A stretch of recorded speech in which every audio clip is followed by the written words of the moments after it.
right, so this is not live. So if you make a mistake or anything, we'll cut it out, we'll clean it out. There'll be a few of those. Yeah. And then you'll look at me, try to ignore the camera. Okay. Let's just start from the top. What's your name and what year did you graduate? Tom Mauerer, class of 1977. Reflecting 50 years later, it's now 2025.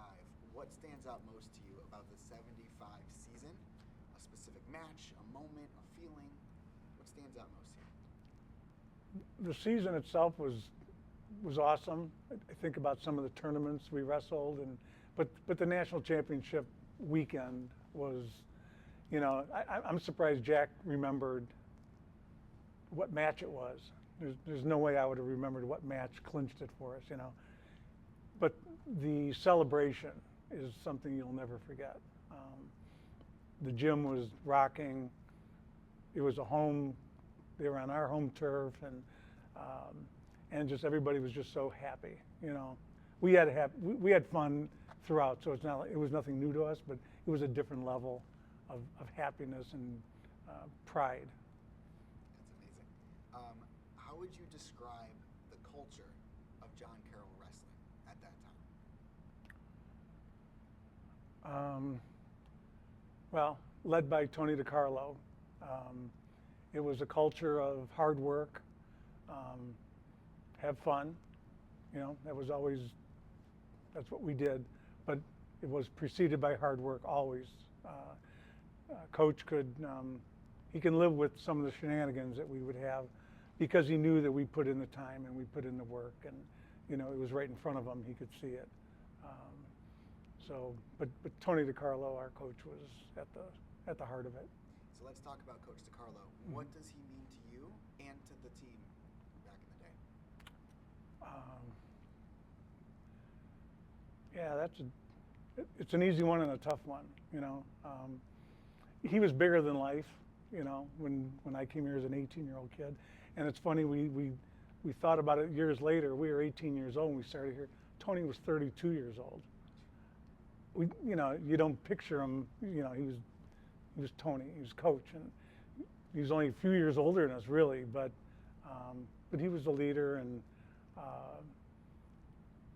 I remember, like I said, he was bigger than life in many regards.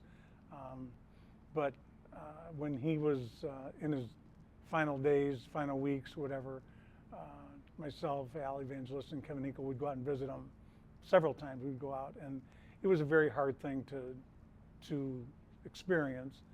But there were minutes and hours that I would never give back either, because it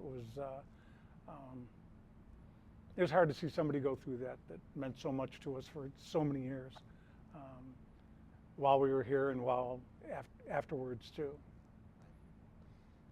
Many people say that the 75 team set the standard. What made that group so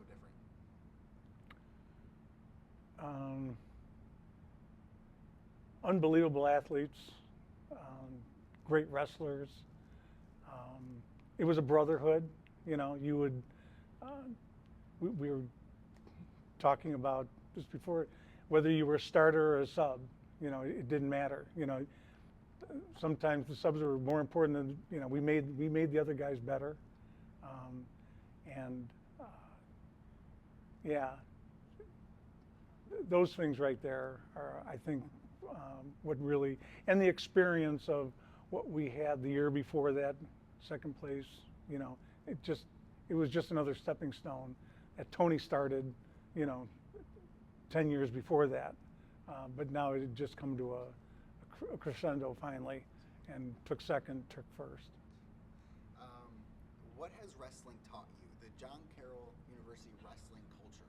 What has that taught you? What habits have you formed that you now take with you into your personal and professional life? That's an easy one. Not just the Jesuit education, but the camaraderie of the team. And I look back on it many, many times as I went through my career, and it's one of those things. If you had two people sitting in front of you were interviewing, and one was a wrestler and one wasn't, you're going to hire the wrestler. You just know. I mean, if they were, anything even a percentage of what the John Carroll guys were. Given a choice, you take a wrestler any day. Yeah. That's amazing. When you walk through the halls today and you see the new room and today's student athletes, what goes through your mind?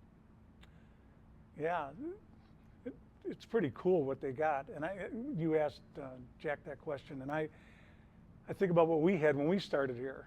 We actually got better things as we went through. We were upstairs in a little room, and then ended up with a new wrestling room. Nothing like they've got now, but things, even when we were here, the 4 years, things got a little better. It wasn't always, you know, so we appreciated that, even as it was happening. And the kids today should definitely appreciate what they have today, whether they're a wrestler or a track or, you know, any sport here. The facilities that they've got today are just awesome. And I recall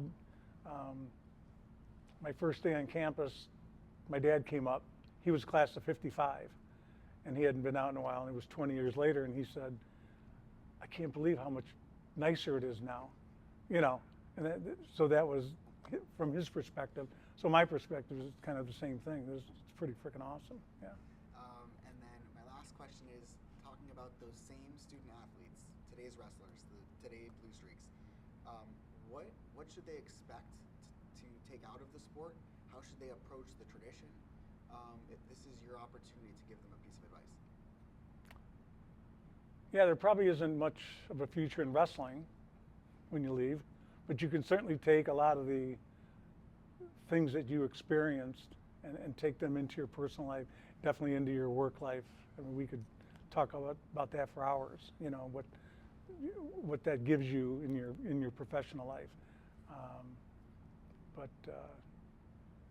What was the rest of the question? The question is just, what advice would you have for today's wrestlers? What should they go into the sport with? How should they come out with it? Stay in touch. You know, we've got a great group of guys. It's 50 years later, and we're still play golf together. We go out to dinner together, and there's still that tightness. And I would say, do whatever you can to continue that. You know, you're not going to do it with everyone, but if you've got 4 or 5 or 6, 7, 8 guys that you can do it, stay close. Love it. So those are all my questions. Okay. If you have anything to add, you can. You don't have to. No, Okay. just glad to be back on campus for such a great event. Yep. Perfect. All right, you did great. Okay, thanks.